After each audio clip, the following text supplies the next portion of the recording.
You ever wanted to know whether or not your PIP is in good faith? I'm going to share with you guys how I know good and darn well mine was not. Let me take this hood off because I'm about to get to moving. You guys, my manager, and I've already shared a video with you guys on about this topic. I had a manager who had a crush on me. And yeah, he saw me outside talking to one of my boys one day. And I guess I was like maybe 3 minutes late to a meeting that had nothing to do with me, okay? And before you guys come at me like, oh, well, you were late for your meeting, so you should be chastised. No. The type of meeting that I was involved in was more for like informational purposes. I already knew how they ran. I've been in the company for like almost 20 years. I had been in this group for like about 4 or 5 years.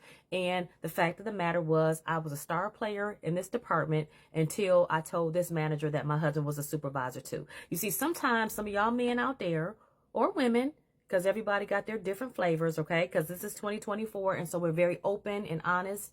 Everyone can love and like whoever they like, all right? But my thing of it is I have an issue with people that take out their personal vendettas on someone because they like them and that person doesn't reciprocate.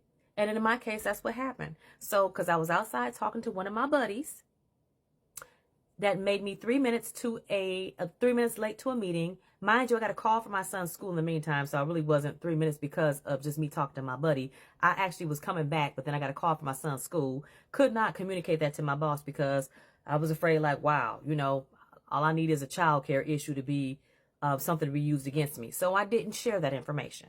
So when he decided to put me on the PIP the following week and a half or so later, yeah, in that meeting with Human Resources, my manager purposely walked in the room. He looked at his watch.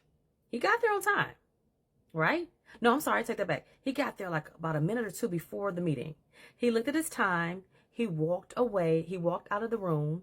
Human Resources came in because Human Resources was running a couple minutes late. And then I timed it because I knew what he was doing. He came in 3 minutes after the meeting was supposed to start. Yes. I think the meeting was supposed to be like at 1 o'clock. He walked in at 1:03.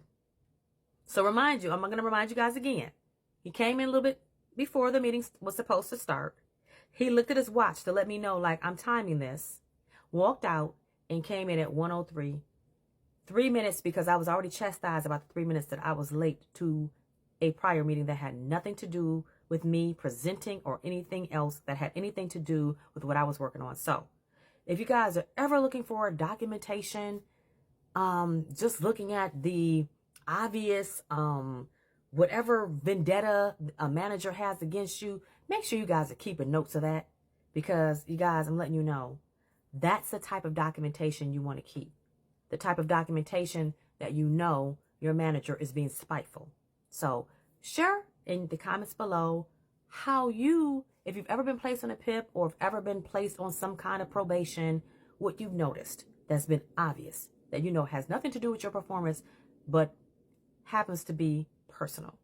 Until next time, I'm Kristen Peoples of bossofculture.org. Bye.